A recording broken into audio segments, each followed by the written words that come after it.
Oh my gosh. I don't even understand how it got like this. I don't understand. I don't even know what some of this stuff is.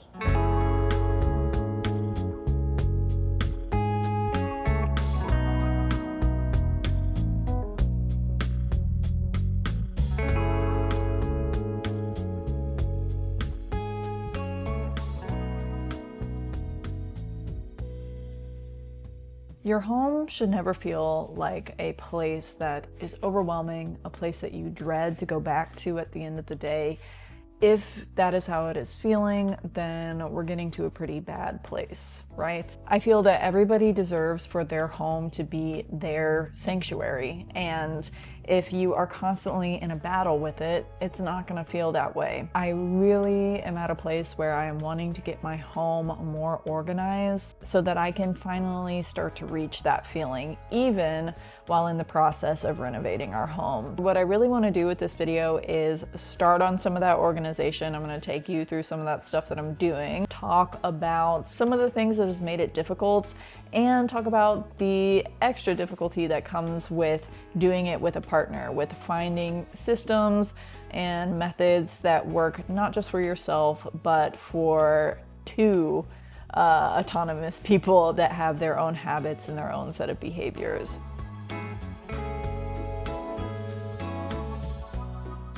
So the first thing that we need to talk about is our problem areas.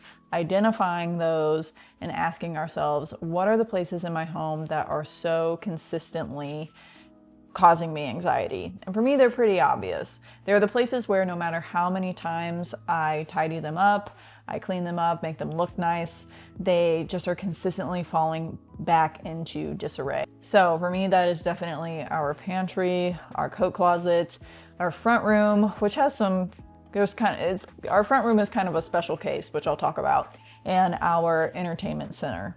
So I'm gonna give some specific examples from those as I actually do some organizing in my home, but start asking yourself, what do I really want to prioritize? And start there. And maybe just start with one of them so you don't get too overwhelmed. Let's take a quick intermission to do some actual organizing. So this is our pantry. It was looking pretty horrendous at the time. It's the priority area that I chose to focus on this day, and I started by categorizing everything and then trying to figure out what we actually need and what we do not need. Stay tuned for the rest of this video as I talk more about my actual approach to this process to keep it from getting too overwhelming. Also, since I had already mapped out my priority areas, I was able to use the momentum gathered from doing this task to start another area of my home. Most of the time, simply getting started is the hardest part.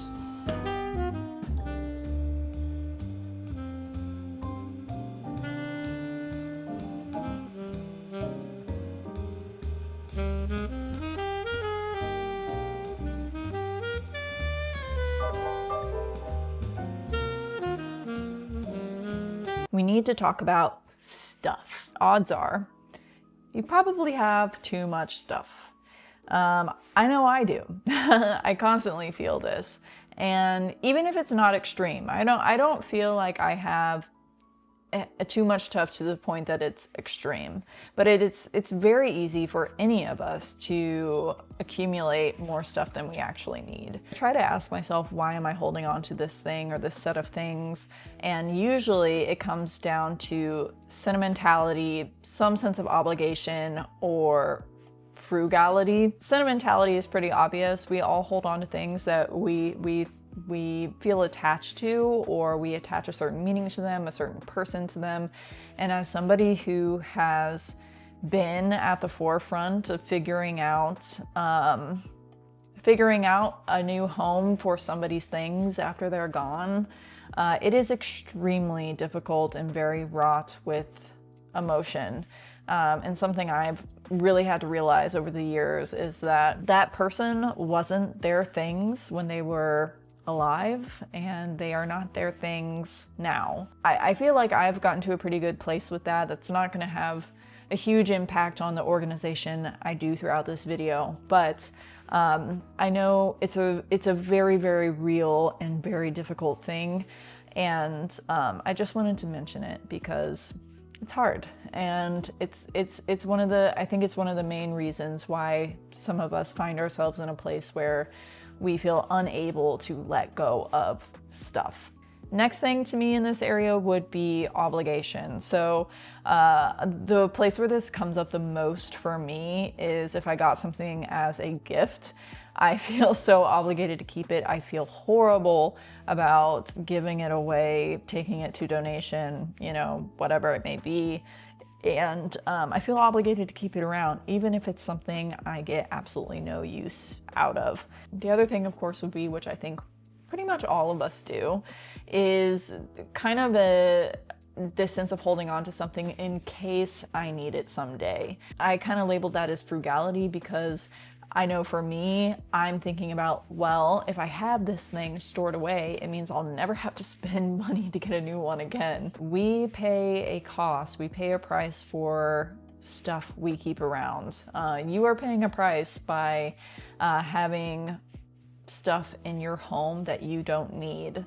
You're paying a price with your anxiety, with constantly feeling overwhelmed in your own home. That is paying a price. Paring down is always feels like the most necessary starting point. So I start with asking myself, what in this giant pile of crap is stuff that I don't need? And also asking myself, how did I get here in the first place? And it usually goes back to one of those three things. And then from there, the more I'm being mindful of that, the more I can apply that to the root of the problem and trying not to get there again.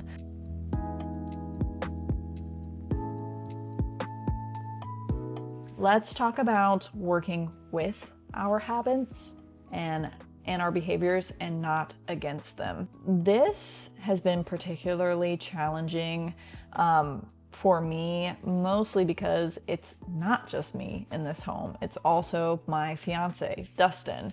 And Dustin and I have some pretty real differences between us. Dustin has diagnosed ADHD. I have diagnosed OCD. I think I have a little ADHD in there. I don't know for sure, but not to overly pathologize the issue of organization, but I think those things, at least for us, are very, very real reasons why we find ourselves in difficult spots over and over and over again. My goal as we continue to build our home is to find ways to implement things that are compatible with both of our behaviors. Not just one of us, not just me, but both of us. Honestly, it's been really hard. I'm not gonna act like I have all the answers to this now, but what I do know is that when you're organizing your home, try to implement things that work with you, not against you. For example, if Dustin and I were to decide that our new organization system is gonna be meticulously labeled boxes, everything has a perfect place everywhere, we have a bunch of little storage devices everywhere, it would never ever work for us. It would never work for us. We would never sustain it, and we would end up setting ourselves up for failure. With little implementations here and there, trial and error, we have found a couple of things that work for us. One of the biggest examples are catch-alls. It's been one of the most compatible things for both of us that I've found. Keep in mind too that an organization system can be as simple as having a place to drop your keys when you get home from work, or a place to hang your jacket. It's as simple as a basket designated for all your dog toys. It's these very easy things that work with the natural flow of your life and your schedule and your habits, not against them. And there's nothing wrong with having some of your organization be messy. You know, like a catch-all is a contained mess, essentially. It's a grouped mess. But at the end of the day, I think it's so important to recognize that it's not about having a pristine home. It's about having a home that reflects that you live in it in the best way possible.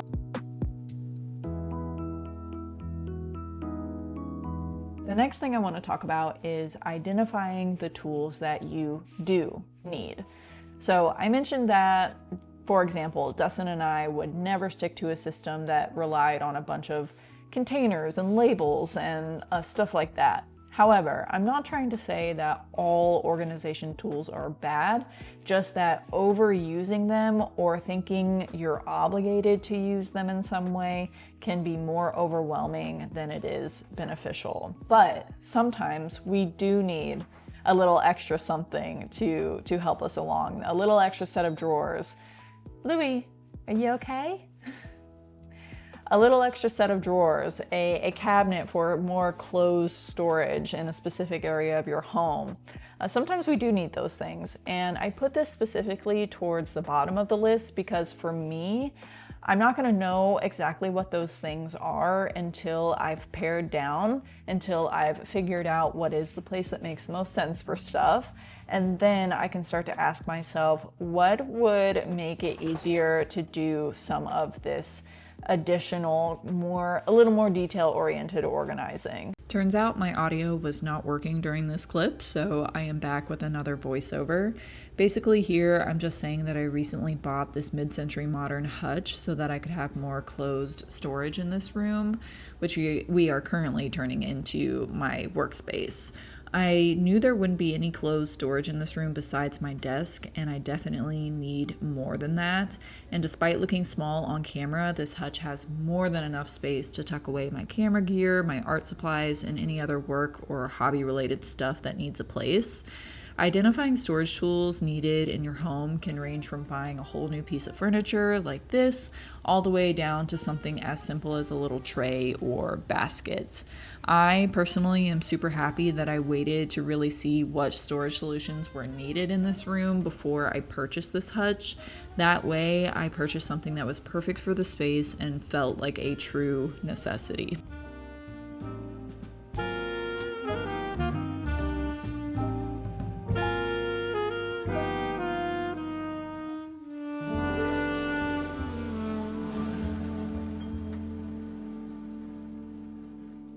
And lastly, be kind to yourself.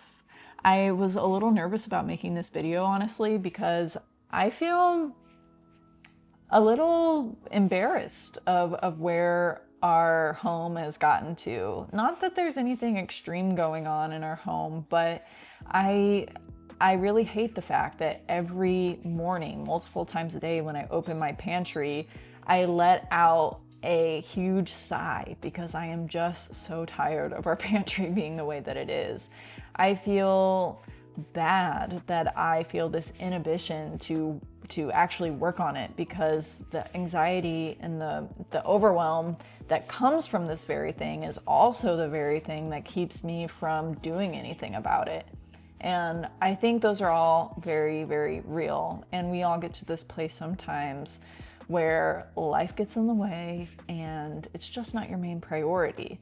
And my main goal is getting our home to a place where it's not falling into that state anymore. Be kind to yourself. I hope this was helpful.